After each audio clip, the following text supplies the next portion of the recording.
Eh, Quiero hacer unas explicaciones previas. Ya muchas veces nosotros nos ponemos acá adelante a predicar y le damos nomás con la Biblia, pero a veces hay que explicar qué es lo que estamos leyendo, de qué estamos hablando. Primero, quisiera decirles que estamos hablando estamos leyendo la carta que el apóstol Pablo le escribió a los romanos. Estamos remontándonos al siglo primero. Pablo era un apóstol y en un pueblo llamado Roma, una ciudad muy importante de la antigüedad llamada Roma, estaba comenzando una iglesia. Habían algunos pocos cristianos compuestos por judíos y gente que no era judía, y a ellos Pablo les escribe esta carta. Esta carta que habla principalmente de tres temas: el pecado, la ira de Dios sobre el pecado, la ira de Dios sobre el pecado de la humanidad, y al mismo tiempo la justicia de Dios, la justicia de Dios que repara, que es la solución para el problema del pecado de la humanidad. Otra cosa a la que quisiera referirme es quién es Abraham. ¿Quién es Abraham? Ya, a lo mejor es tu primera vez que estás leyendo la Biblia y te rascas la cabeza, ¿y quién será este Abraham?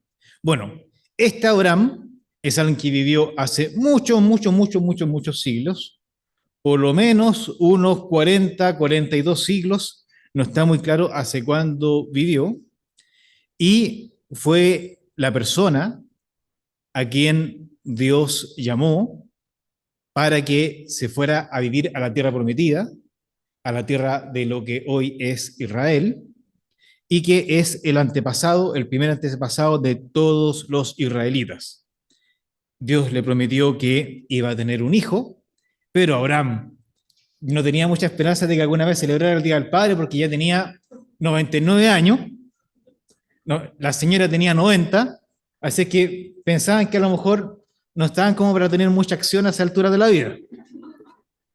Pero como Dios es bueno, Dios aún así le dijo, vas a tener un hijo, y Abraham creyó. Eso fue lo que Abraham creyó, y por el solo hecho de que Abraham le creyera a Dios lo que Dios le decía, aun cuando parecía imposible, por el solo hecho de creer, Abraham fue considerado alguien justo. Su único trabajo fue creer. Ahora, otra pregunta que a lo mejor pueden tener: ¿y qué es la circuncisión? ¿Qué es esta circuncisión de que hablan los canutos, los evangélicos? No entiendo. Eso explíquenme. Ya, la circuncisión, no voy a entrar en mayor detalle, pero es un corte que se hace en el pene para extraer el prepucio de los hombres, y la practica principalmente el pueblo judío porque es la señal de ser descendiente de Abraham. ¿Ya?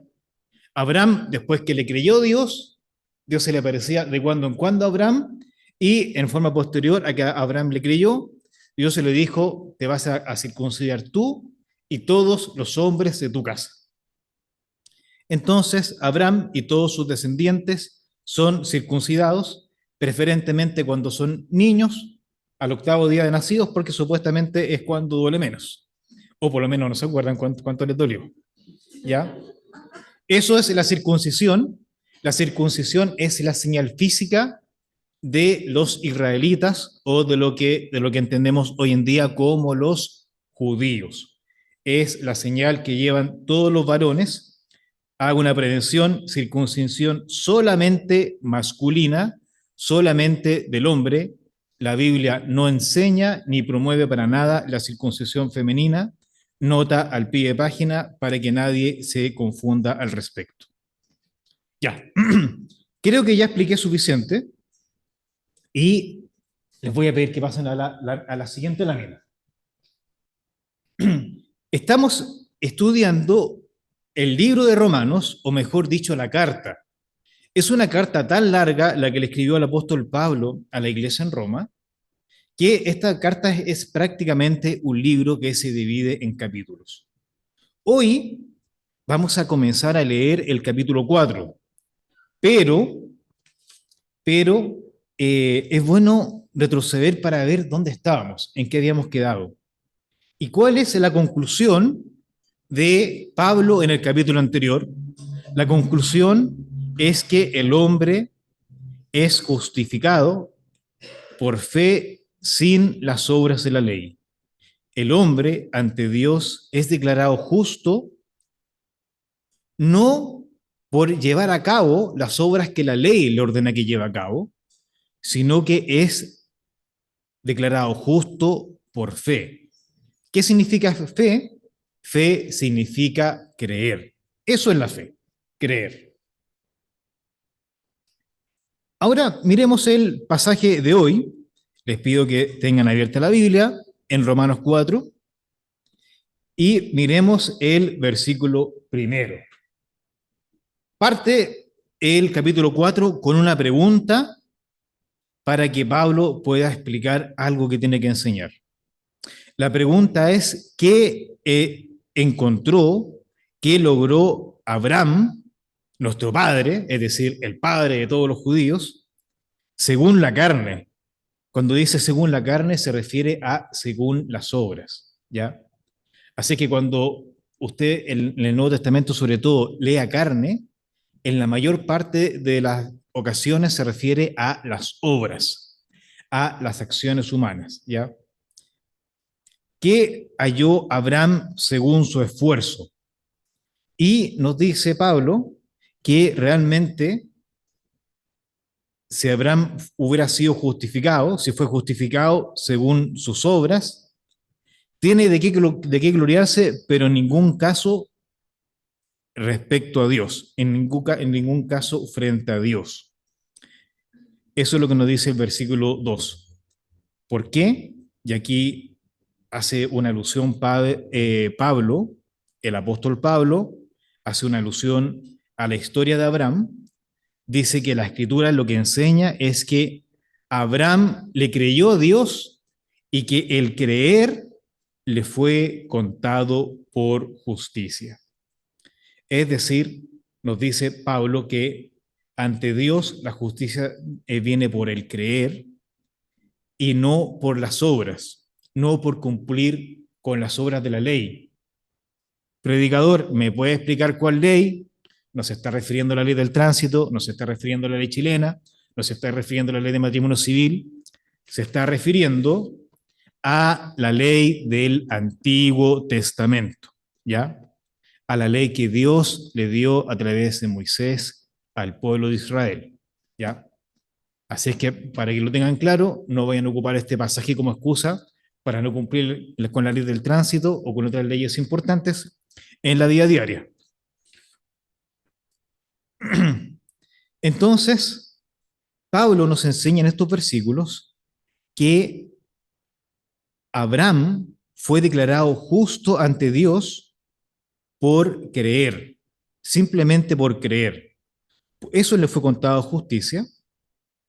Y nuevamente aquí Pablo vuelve a una frase que ya había dicho en el capítulo anterior, en el versículo 26 del capítulo 3. ¿Qué dijo?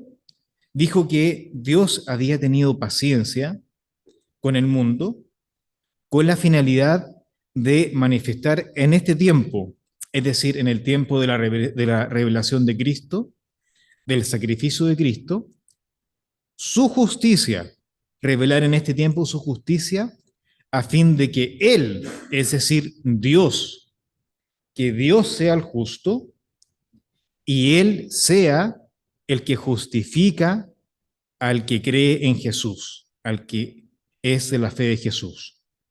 Esta idea se repite en el versículo 5 del capítulo 4, cuando dice que al que no obra, es decir, al que no cumple la ley, sino que cree en el que justifica al impío, al pecador, su fe le es contada por justicia.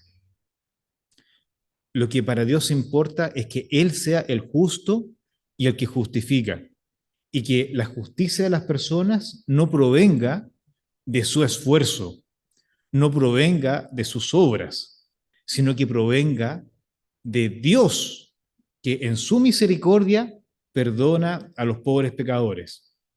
Esto no quiere decir, por favor, no nos confundamos, no quiere decir que las personas sean libres para hacer todas las barbaridades que quieran, para pecar todo lo que quieran. Total, Dios te justifica por el solo hecho de creer en Jesús. No. Lo que la Biblia enseña es que todas las personas, todas han pecado, todos hemos pecado, y que no hay nadie que sea completamente bueno, que siempre haga lo correcto ante Dios y no necesite la misericordia, no necesite el perdón de Dios. Todos.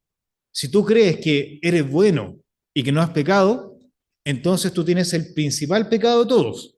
El pecado, tal vez el pecado que nunca puede ser perdonado, el orgullo. El orgullo nunca puede ser perdonado porque mientras hay orgullo, nunca vas a reconocer que necesitas el perdón de Dios. Y como no reconoces que necesitas el perdón de Dios, nunca crees, y como nunca crees, realmente nunca eres justo, nunca eres perdonado. Lo importante es que al final el hombre es un pecador, el ser humano es pecador, somos parte de una raza caída, y la única forma en que esta raza caída, que somos nosotros, quienes habitamos este planeta, podemos ser realmente justos, es creyendo en Dios, creyendo en Jesucristo. Saltémonos ahora al versículo 9. Aquí nuevamente hace una pregunta el apóstol Pablo, porque ya que estamos hablando de Abraham, de el ancestro del pueblo de Israel, el ancestro de los circuncidados, el ancestro de los judíos, hace la pregunta: ¿la bienaventuranza, la bendición del perdón, es solamente para los de la circuncisión o también para los de la incircuncisión? ¿Es solamente para los que están circuncidados o para también los hombres que no lo están, las personas que no pertenecen al pueblo de Israel, que no son descendientes físicos de Abraham? Y Pablo, en estos versículos del 9 en adelante, explica claramente que la justicia que Dios le atribuyó a Abraham se la atribuyó por creer. Dios le dijo a Abraham: vas a tener un hijo, aunque tenga 99 años, casi 100 años. Abraham le creyó, así de simple, y Dios lo declaró justo. Y esa promesa de Dios para Abraham se la dio cuando Abraham no estaba circuncidado. La circuncisión vino mucho después. Y este detalle cronológico para Pablo es muy importante, porque para Pablo demuestra que la justicia de Dios nunca tuvo nada que ver con estar circuncidado, y por lo tanto no tuvo nada que ver con cumplir o no cumplir la ley. La justicia de Dios no tiene que ver con cumplir la ley. La justicia de Dios tiene que ver con creer en lo que Dios dice. Por algo muy simple: si Dios dice algo y tú no lo crees, tú lo que estás diciendo es que Dios está mintiendo. Tú lo que estás diciendo es que Dios no es fiable. Si Abraham le hubiera dicho a Dios: no, cero posibilidades porque soy muy viejo, le habría dicho: me estás mintiendo, Dios está loco, Dios no tiene la capacidad de hacer que yo tenga un hijo con Sara. Pero Abraham creyó. Ahora me van a decir: oiga, predicador, se le está olvidando dos versículos del pasaje de hoy. No se me están olvidando, no se me están olvidando. ¿Ya? Los versículos 6 al 8, pase la lámina nomás, pase nomás la lámina. Los versículos 6 al 8 son el jamón del sándwich, ¿ya? O ya que es el Día del Padre, vamos a decir que son la carne y el queso del barro luco. ¿Ya? Ahí, después les pido por favor que le expliquen a Malcolm y al Tore lo que es un barro luco, ¿ya? Para empezar a generar hambre, ¿ya? Son la carne y el queso del barro luco. ¿Por qué? Porque es lo más rico. Eh, Pablo hace una alusión a David, el rey David del Antiguo Testamento, que además de ser rey, era poeta, era cantor y escribía salmos, escribía poesía, y declara que es feliz, que es dichoso, o que es bienaventurado, es decir, que tiene una buena vida, una buena aventura en la vida, aquel hombre cuya iniquidad ha sido perdonada, cuyos pecados han sido cubiertos, que es bienaventurada la persona a quien el Señor no inculpa de pecado, a quien Dios no está acusando, no le está imputando pecado. Y esta felicidad que, digo el tiro, solamente la entienden los creyentes porque no hay ninguna felicidad mayor que experimente el creyente que la que experimentó el día que supo que Dios se lo perdonaba. Si lo que estoy hablando ahora te cuesta entenderlo, es porque Dios aún no te ha revelado lo pecador que eres. A nadie le gusta que le revelen que uno es un pecador, pero no hay nada más maravilloso que Dios se revela a tu vida como un Dios santo, que tú te des cuenta lo negro que es tu corazón, que tú te des cuenta que te creías bueno y que realmente no eres tan bueno, que tú estás lleno de maldad, o a lo mejor lo tenías siempre súper claro. Toda tu vida tuviste claro que eres un bandido, que eres un malvado, que eres una mala persona, pero que siendo tan malo, aún así Dios te ama y Dios te perdona si tú solamente crees. Dios te perdona sin necesidad de que tú des algo a cambio. Y eso es lo maravilloso. Si ustedes se fijan en el versículo 5, ¿qué es lo que nos dice? Nos dice que al que no obra, sino cree en aquel que justifica al impío, su fe le es contada como justicia. El creer a esta persona que roba, a, este, a esta mujer envidiosa, porque habla mucho del hombre, a esta mujer envidiosa, peleadora, o quizás cuántas cosas más, a esta persona que mata, que roba, que secuestra, que ha cometido cuántas cosas indecibles, ante Dios lo que le va a ser contado por justicia no es reparar el daño causado. Ante Dios lo que le va a ser contado por justicia no es vivir muchos años con una vida correcta para compensar el tiempo que vivió pecando. Ante Dios lo que se le cuenta como justicia es solamente creer. ¿Para qué? Para que sea Dios el verdadero justo, para que sea Dios el glorificado y sea Él el que se luzca, el que sea honrado, porque, porque justifica al impío. Por eso el perdón de Dios, la bienaventuranza, la alegría, la dicha de ser una persona perdonada, una persona que tiene la conciencia tranquila, que no tiene una tremenda mochila encima de sus hombros llena de pecado, llena de peso que no le permite andar por la vida, esa bienaventuranza no la puedes conseguir trabajando. Dice el versículo 5, al que no obra, sino que cree, su fe le es contada por justicia, al que no obra. Nunca vas a conseguir una conciencia tranquila por tu esfuerzo. Si a lo mejor uno llega acá a la iglesia lleno de culpa, una culpa que te remuerde la conciencia, que no quieres hablar con nadie, y crees que la puedes compensar haciendo lo correcto, portándote bien en la iglesia, sirviendo, eh, siendo buena persona en lo que te queda por delante en la vida, estás equivocado.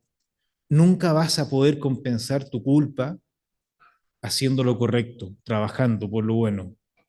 Solamente es compensada por Dios. Solamente es compensada a través del perdón. Y el perdón es gratuito. El perdón no es el pago de una deuda de parte de Dios. No es que Dios evalúe que ya hiciste tantas cosas buenas que ahora te mereces el perdón. El perdón es un regalo de Dios al que solamente se accede creyendo.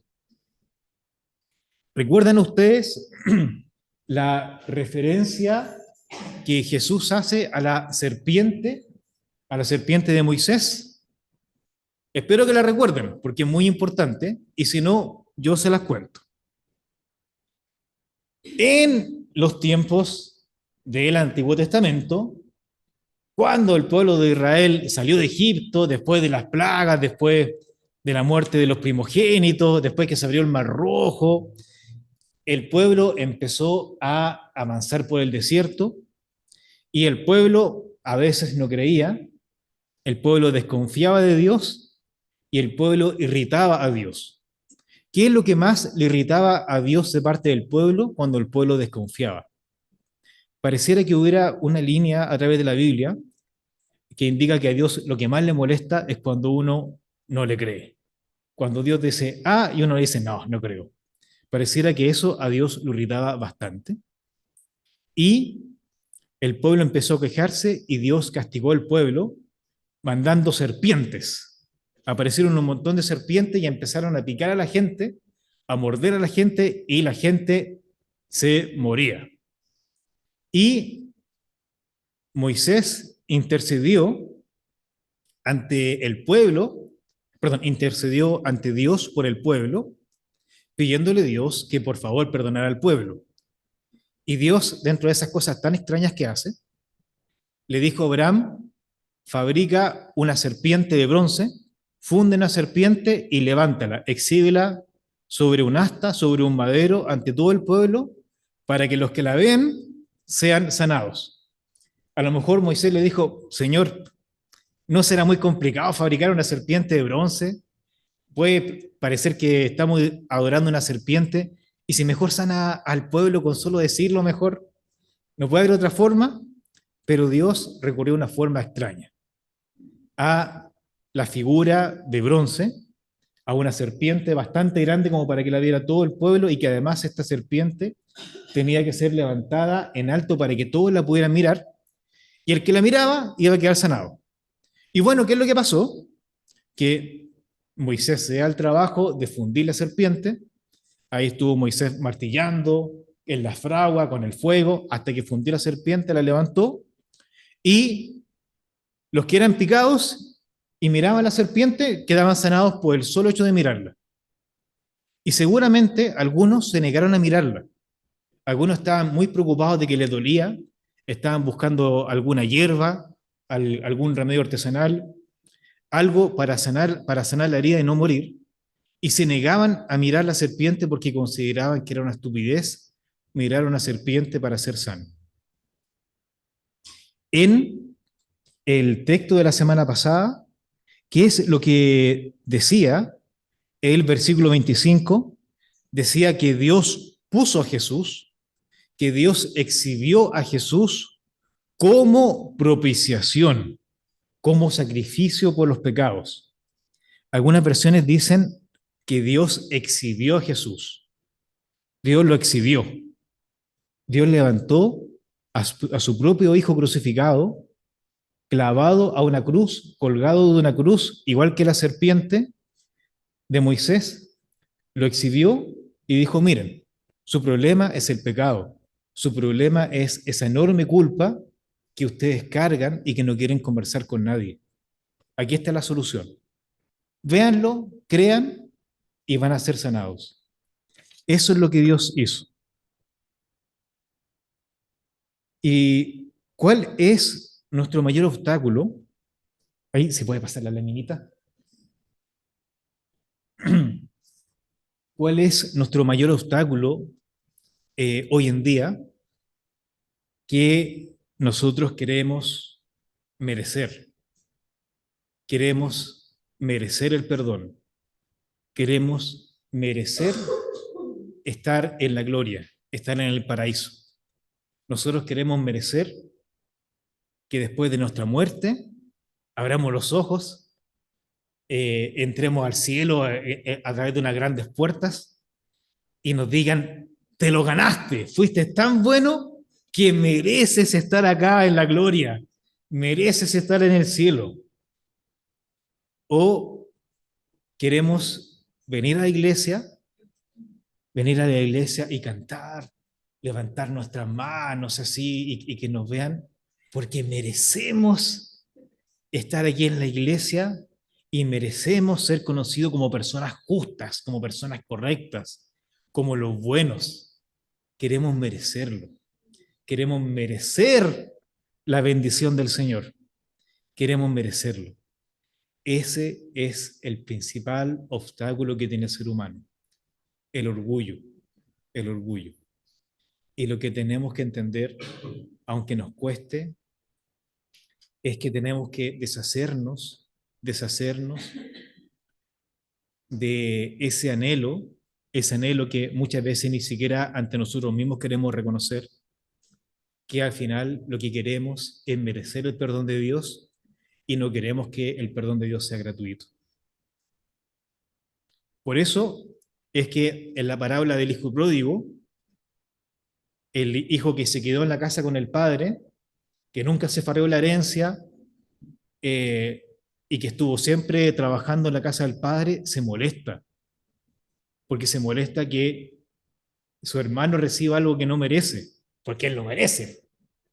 Hay otra parábola de Jesús acerca de los obreros, de el patrón del fondo que le paga el mismo sueldo, el mismo jornal a los que llegaron a trabajar a las 7 de la mañana y a los que llegaron a trabajar a las 5 de la tarde.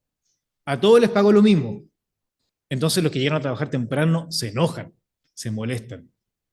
Nosotros también al final, en el fondo de nuestro corazón, queremos merecer el perdón de Dios y eso es aquello por lo cual el Señor en su palabra hoy día nos advierte. En el versículo 4 del pasaje de hoy está la gran advertencia.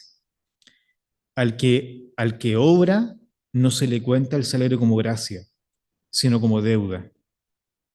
Ahí está el peligro, que nosotros lo que queremos es que se nos cuente el perdón del Señor como una deuda de Dios hacia nosotros porque hemos hecho lo bueno.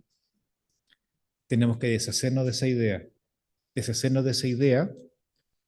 y meternos en la cabeza, como lo ha venido diciendo el apóstol Pablo desde el capítulo de la semana pasada y hoy día, que hay un justo que es Dios y Él es el que nos justifica solamente a través de Cristo, solamente por creer en Cristo y que nuestras obras no tienen nada que ver y de nada nos sirven. Cuando se nos meta bien esto en la cabeza, la mochila que llevamos en nuestra espalda, esa culpa que nos carcome, va a empezar a desaparecer. Ya, ese es el sermón de hoy. Vamos a orar y le voy a dar el pase al sermón, perdón, al Nicolás, al pastor.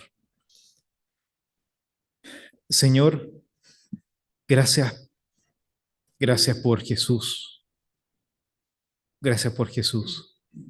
Ayúdanos a que nunca deje de tener sentido para nosotros la obra de Jesús en la cruz. Líbranos de nuestro orgullo, líbranos de creer que podemos merecer tu gracia, que podemos ser mejores por nuestro esfuerzo.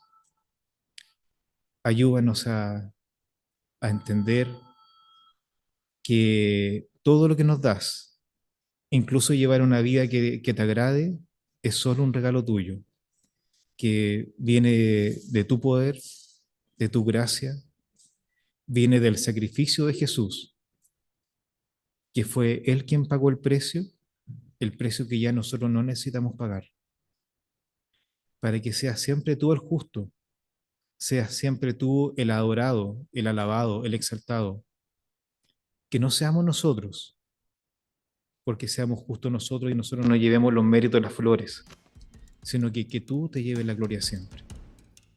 Lo pedimos en el nombre de Jesús. Amén.